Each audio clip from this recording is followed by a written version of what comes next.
Hello दोस्तों, नमस्कार। SM किसी चैनल में मैं आप सभी लोगों का दिल से बहुत बहुत स्वागत करता हूं। सो दोस्तों, इस वीडियो को स्टार्ट करने से पहले आज के दिन बहुत सारे वीडियोस आ चुके हैं। पेटीएम का आईपीओ से रिलेटेड भी इंपॉर्टेंट वीडियो आ चुका है। आईआरसीटीसी से रिलेटेड भी कुछ इंपॉर्टेंट बातें सामने आ चुकी है। तो सारे वीडियो की लिंक आपको नीचे डिस्क्रिप्शन बॉक्स में मिल जाएगी। फर्स्ट टाइम विजिट किया तो चैनल को सब्सक्राइब कर लेना and free stock market classes इस चैनल को भी फॉलो कर सकते हो। कल सुबह 10:30 बजे इस चैनल के ऊपर इंपॉर्टेंट वीडियो आने वाला है, तो उसको मिस मत कर लेना। लिंक ऊपर आई बटन पे या नीचे डिस्क्रिप्शन बॉक्स में इस चैनल की भी आप लोगों को मिल जाएगी। सो चलिए दोस्तों, फिलहाल इस वीडियो को स्टार्ट कर लेते हैं। सो दोस्तों, अभी हम लोग आ चुके हैं हमारे नॉर्मल स्क्रीन के ऊपर एंड यहाँ पे हम लोग वापस बात करने वाले हैं दोस्तों यहाँ पे राकेश झुनझुनवाला का जो लेटेस्ट जितने भी इंटरव्यूज़ है दोस्तों, यस, उससे रिलेटेड कुछ आउटकम्स हम लोग को वापस यहाँ पे देखने को मिल रहे हैं। जब भी कोई बड़ा फेस्टिवल रहता है, जैसे कि अगर हम लोग बात करें हर दिवाली के दिन, यस, हर दिवाली के दिन यहाँ पे हम लोग कह सकते हैं जितने भी बड़े इन्वेस्टर रहते हैं उनके साथ आप लोगों को इंटरव्यू देखने को मिल ही जाता है एंड वहाँ पे कुछ ना कुछ हम लोग को आउटकम देखने को मिल जाता है कि इंडिया के बड़े इन्वेस्टर यहाँ पे क्या फिलहाल मार्केट के बारे में सोच रहे हैं। ऑब्वियसली वो इंडिविजुअल स्टॉक्स के बारे में ये खरीदो या फिर वो एग्जिट करो ऐसा कभी भी नहीं कहेंगे, बट डेफिनेटली पर्टिकुलर सेक्टर के बारे में या फिर कोई इंडिविजुअल स्टॉक के बारे में अगर कोई पर्टिकुलरली सवाल रहेगा तो उसका वो जवाब ज़रूर देते हैं। सो इस इंटरव्यू से भी अगर हम लोग यहाँ पे बात करें, जितने भी इंपॉर्टेंट सवाल जवाब थे वो मैं आप लोगों के सामने यहाँ पे रखने वाला हूँ। ऑब्वियसली प्रेजेंटेशन खराब रहेगा, अगर आप कॉन्सेंट्रेशन के साथ सुनोगे तो यहाँ पे आप लोगों को बहुत ही आसान तरीके से क्या क्वेश्चन पूछा गया था एंड क्या आंसर उन्होंने दिया है तो वो आप लोगों को समझ में आ जाएगा। वीडियो के शुरुआत में ये कहना चाहूँगा, देखिए आरजे जो भी बातें बोलते हैं ब्लाइंडली आप लोगों ने कॉपी करने की ज़रूरत नहीं, और ये मैं खुद नहीं बोल रहा हूँ, ये उन्होंने कितने सारे इंटरव्यू में भी ये बातें बोली है कि आपने किसी को भी कॉपी यहाँ पे करना नहीं चाहिए, क्योंकि हर किसी की रिस्क टेकिंग एबिलिटी अलग होती है, राइट। सो जो भी पॉइंट आपको अच्छे लगते हैं आप चाहो तो उसको नोट करके रख सकते हो, जो नहीं अच्छे लगते इसको इग्नोर कर देना, एज सिंपल एज दैट, ठीक है। तो चलिए एक एक पॉइंट को यहाँ पे कवर कर लेते हैं। सो दोस्तों, कुछ सवाल यहाँ पे पूछे गए थे, उसमें से इंपॉर्टेंट सवाल यहाँ पे मैं लेना चाहूँगा। तो क्वेश्चन ये था कि अभी फ़िलहाल मार्केट बुल रन में, आप सभी लोगों को यहाँ पे पता है बहुत ही अच्छी तरीके से आज भी 18,000 60,000 सेंसेक्स की अगर हम लोग बात करें उसी मतलब दायरे में हम लोग को देखने को यहाँ पे मिल रहा है, तो इसको बुल रन ही हम लोग यहाँ पे बोल सकते हैं। सो इंटरव्यू ने बहुत ही अच्छा सवाल यहाँ पे उनको पूछा कि ये बुल रन जो अभी अभी लेटेस्ट लोग जो यहाँ पे आए हैं, अगर मैं यहाँ पे बात करूँ तो आप सभी लोगों को पता है यहाँ पे लगभग 4 crore record demat account open यहाँ पे हुए हैं। तो मैक्सिमम हम लोग कह सकते हैं कि एवरेज से भी बहुत ही ज़्यादा ये परफॉर्मेंस है एंड यूजुअली रिटेल इन्वेस्टर का पार्टिसिपेशन बहुत ज़्यादा बढ़ चुका है। तो उन्होंने यहाँ पे ये बुल रन देखा है, राइट। एंड मार्केट में ऐसा नहीं है कि सिर्फ बुल रन देता है, आप सभी लोगों को पता है यहाँ पे बेयर रन भी रहता है, कभी ना कभी ज़बरदस्त हैमरिंग भी यहाँ पे होगी। तो आप इसके बारे में क्या कहना चाहोगे? तो आरजे ने सिर्फ इस सवाल का एक ही जवाब यहाँ पे दिया है कि वक्त उन सभी लोगों को यहाँ पे सिखा देगा। यस, हर चीज़ यहाँ पे एक्सपीरियंस से गेन की जाती है। मैंने भी सारी चीज़ें एक्सपीरियंस से गेन की है, तो आपको भी ये सारी चीज़ें किताबों में पढ़ने को मिल जाएगी, बट एक्सपीरियंस जो आप लोगों को सिखाएगा वही सबसे बेस्ट रहता है। सो बुल रन जैसे एंजॉय कर रहे हैं वैसे बेयर रन भी आएगा, कभी ना कभी प्रॉफिट बुकिंग भी रहेगी। स्टॉक ऐसा होगा कि कभी कभी 6-7 महीने चलेंगे भी नहीं, शायद से एक साल भी ना चले, राइट। तो ये फेज भी आने वाला है यहाँ पे, तो टाइम आपको सिखा देगा। बस यही एक इंपॉर्टेंट पॉइंट उन्होंने यहाँ पे बता दिया है। देन दोस्तों, नेक्स्ट सवाल यहाँ पे उनको पूछा गया कि मार्केट यहाँ पे अगर हम लोग देखते तो 18,000 के ऊपर बहुत ही अच्छी तरीके से चल रहा था एंड उसके बाद आप लोगों ने देखा होगा कि मार्केट में हम लोग को एक बीच में एक करेक्शन देखने को मिला, प्रॉफिट बुकिंग देखने को मिली अच्छी तरीके से, खास करके नंबरिंग के बाद आप लोगों ने देखा होगा। तो यहाँ पे क्या मार्केट क्या और ज़बरदस्त गिर सकता है, क्या मार्केट क्रैश हो सकता है, ये सवाल उनको यहाँ पे पूछा गया। तो इस सवाल का जवाब उन्होंने यहाँ पे दिया है कि देखिए मार्केट करेक्ट हो सकता है। करेक्ट मतलब आप बोल सकते हो 10% गिर सकता है, 7-8% गिर सकता है, 10%। उन्होंने ये भी कहा है कि लगभग उनको लगता है कि 16,500 मैक्सिमम 16,500 तक मार्केट जा सकता है, उसके नीचे उनको यहाँ पे लगता है कि मार्केट नहीं जाएगा। अब ये आपके ऊपर है कि आपको उनका भरोसा मतलब उनके ऊपर बातों के ऊपर भरोसा रखना है कि नहीं रखना है, बट उन्होंने इंटरव्यू में साफ बोल दिया है कि 16,500 मैक्स, इसके नीचे पॉसिबिलिटीज़ बहुत ही कम यहाँ पे लग रही है। ये उन्होंने कुछ इंपॉर्टेंट बातें यहाँ पे बताई है। देन दोस्तों, थर्ड सवाल बहुत ही ज़्यादा इंपॉर्टेंट था कि ऐसी कौन सी चीज़ है, आप सभी लोगों को पता है देखिए मार्केट अनसर्टन होता है, राइट। सो कोई भी चीज़ यहाँ पे हो सकती है। सो यहाँ पे ऐसी कौन सी चीज़ है जो कि मार्केट का मूड ख़राब कर सकती है, मतलब मार्केट 16,500 से भी नीचे जा सकता है। सो उन्होंने कहा कि ये ऐसी चीज़ें हम लोग प्रेडिक्ट नहीं कर सकते। आप सभी लोगों को पता है कोविड भी किसने प्रेडिक्ट किया था कि ऐसी चीज़ें होगी करके। सो ऐसे कोई नेचुरल कैलेमिटीज़ हो जाती है या फिर कोविड जैसी सिचुएशन बहुत ही डेंजरस ऐसी सिचुएशन कोई दोबारा कोई आ जाती है, तब जाके मार्केट में बड़ा करेक्शन हम लोग को देखने को यहाँ पे मिल सकता है। ये एक रिस्क रहेगी जो कि हम लोग कभी प्रेडिक्ट नहीं कर सकते, जो बिल्कुल सही बात उन्होंने यहाँ पे कही है।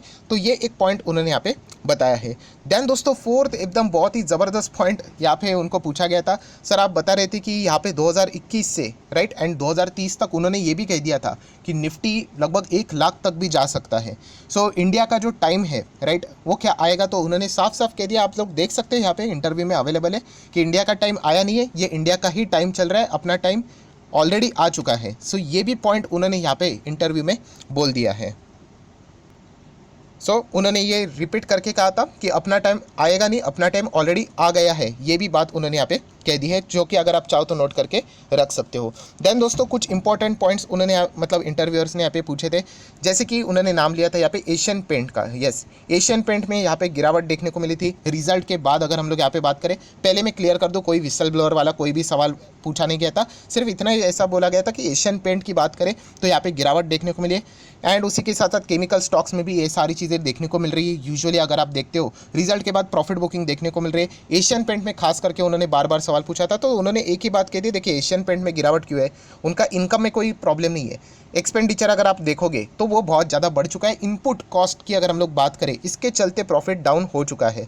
सो उन्होंने कह दिया कि ऑब्वियसली इतनी बड़ी कंपनियां आराम से ये चीज़ें मैनेज यहाँ पे कर लेगी, राइट। इसका अर्थ ये नहीं कि आप लोग स्टॉक को सीधा बेच ही दो, उन्होंने ये सीधा बोल दिया है कि ये चीज़ें मार्केट में चलती रहती है। अगर आप लोग मार्केट में निवेश कर रहे हो किसी पर्टिकुलर स्टॉक में, राइट, तो ये चीज़ें तो होने वाली। आपका व्यू थोड़ा सा लॉन्ग टर्म का होना चाहिए, एटलीस्ट 5 साल, कि 5 साल में कंपनी कहाँ पे रहेगी ये पकड़कर आपका डिसीजन होना चाहिए।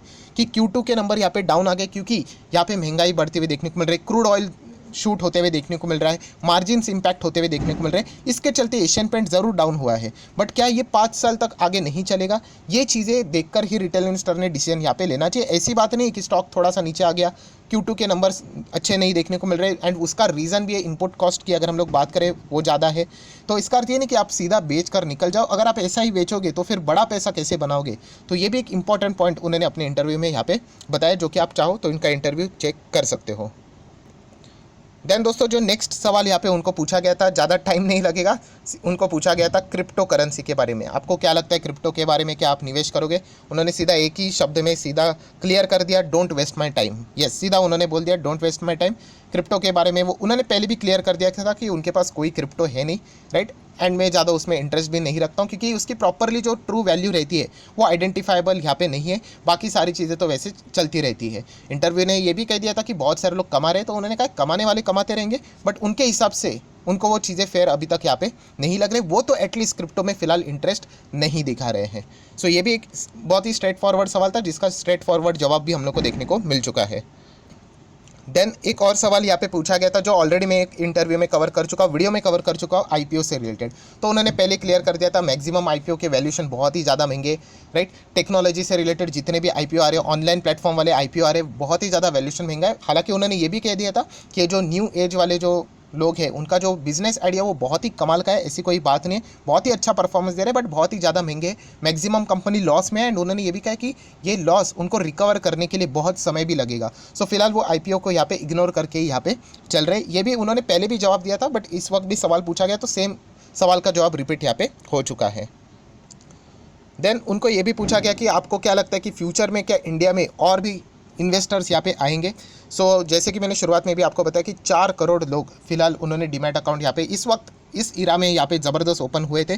बट उन्होंने ये भी कहा है कि हमारा पॉपुलेशन अगर आप देखोगे उसके हिसाब से ये जो कैलकुलेशन, जो भी डीमैट अकाउंट है, जितने भी एक्टिव लोग हम लोग को मार्केट में देखने को मिल रहे हैं, वो परफॉर्मेंस मतलब बहुत ही कम है, बहुत मतलब बहुत ही लो है। बाकी लगभग अगर हम लोग रफली पकड़ लेते तो 80 करोड़ लोग है किधर।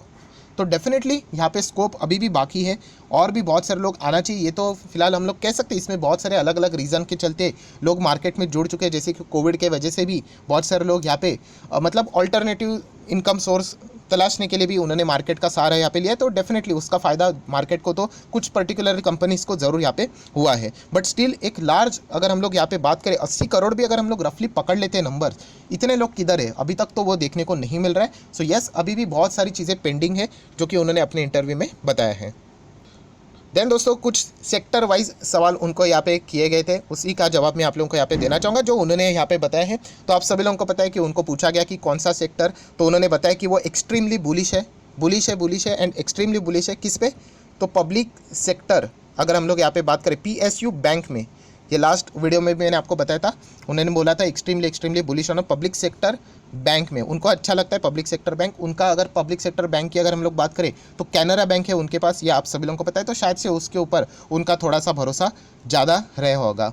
सो ये एक पॉइंट उन्होंने यहाँ पे सामने रखा हुआ है। नेक्स्ट अगर बात करें तो उन्होंने और सेक्टर यहाँ पे बताया जो कि आप सभी लोगों को यहाँ पे पता है, aviation sector. Yes, aviation airplane की अगर हम लोग यहाँ पे बात करें, एयरलाइंस की बात करें, ये भी सेक्टर उनको बहुत अच्छा लग रहा है। हालांकि वो खुद इस बिजनेस में एंट्री कर रहे हैं, आप सभी लोगों को पता है, आकाशा एयरलाइन जिसमें 40% स्टेक वो ओन करने वाले हैं। एंड उन्होंने ये भी कह दिया कि एविएशन सेक्टर लोगों को आने वाले समय में सरप्राइज करने वाला है। सो ये भी एक उन्होंने पॉइंट यहाँ पे मतलब इशारा दे दिया है कि एविएशन सेक्टर उनके मुताबिक अच्छा हो सकता है। पब्लिक सेक्टर अंडरटेकिंग, गवर्नमेंट में बैंकिंग स्टॉक उनको अच्छे लग रहे हैं। देन इंटरव्यूअर ने ये भी पूछा है कि सर फिलहाल रियल इस्टेट सेक्टर बहुत ही अच्छा कर रहा है, तो उनका सामने से इमीडिएटली जवाब आया कि मैडम आप लोगों ने रियल इस्टेट की ये जो कह रहे हैं ना कि अच्छा कर रहा है, ये तो जस्ट एक बिगिनिंग है, ये भी उन्होंने यहाँ पे बता दिया। मतलब शायद से वो ये एक और इशारा यहाँ पे दे रहे थे कि रियल इस्टेट सेक्टर में जो तेज़ी आई है वो शायद से लंबी अवधि तक भी चल सकती है, राइट। तो ये भी एक इंपॉर्टेंट पॉइंट है जो कि आप लोग नोट कर यहाँ पे चल सकते हो। देन आप सभी लोगों को पता है, एक इंटरव्यू में तो ऑलरेडी मैं कवर कर चुका हूँ, इलेक्ट्रिक व्हीकल। तो उन्होंने बताया है कि इलेक्ट्रिक व्हीकल ये फ्यूचर है, ऑब्वियसली इसी के चलते तो उन्होंने टाटा मोटर में निवेश किया होगा, टाटा मोटर DVR। उन्होंने बताया कि आगे जाके इलेक्ट्रिक व्हीकल मतलब बहुत ही ज़्यादा सस्ते यहाँ पे पड़ने वाले हैं। अभी की बात करें तो ऑब्वियसली शुरुआत में इनिशियल स्टेज में दिक्कतें होती हैं, बट आगे जाके ये एक बहुत ही अच्छा खासा ऑप्शन यहाँ पे अवेलेबल रहने वाला है। सरकार भी इसके चलते बहुत ही अच्छा खासा काम कर रहा है। ये भी कुछ पॉइंट्स उन्होंने यहाँ पे बताया है। तो इलेक्ट्रिक व्हीकल से लेकर भी वो बहुत ही ज़्यादा पॉजिटिव है, जो कि उनके मतलब पोर्टफोलियो से भी आप लोगों को अंदाज़ा यहाँ पे आ जाएगा। नेक्स्ट अगर हम लोग यहाँ पे बात करें तो यहाँ पे मैं बताना चाहूँगा कुछ यहाँ पे रैपिड जो मतलब क्वेश्चन रहते हैं ना, फटाफट सवाल और जवाब, यस वो यहाँ पे पूछे गए हैं। सो क्या क्या सवाल पूछे गए थे वो मैं आपके सामने रखना चाहूँगा। तो इंटरव्यूअर ने सबसे पहले जो सवाल पूछा कि अगर ऑप्शन दिया जाए कि कौन सा शेयर आप खरीदना चाहोगे, तो TCS वर्सेस IRCTC, ये सवाल उनको पूछा गया कि आपको कौन सा शेयर यहाँ पे पसंद आएगा, कौन सा आप पिक करोगे। तो आरजे ने यहाँ पे बता दिया नो डाउट मैं TCS के साथ जाना पसंद करूँगा। सो ये सबसे पहला सवाल का जवाब उन्होंने यहाँ पे दिया हुआ है। नेक्स्ट यहाँ पे उनको जो सवाल यहाँ पे पूछा गया था सेकेंड वाला, वो था स्टार्टअप में आप इन्वेस्ट करना पसंद करोगे या फिर बिटकॉइन, उसमें मतलब क्रिप्टो करेंसी में।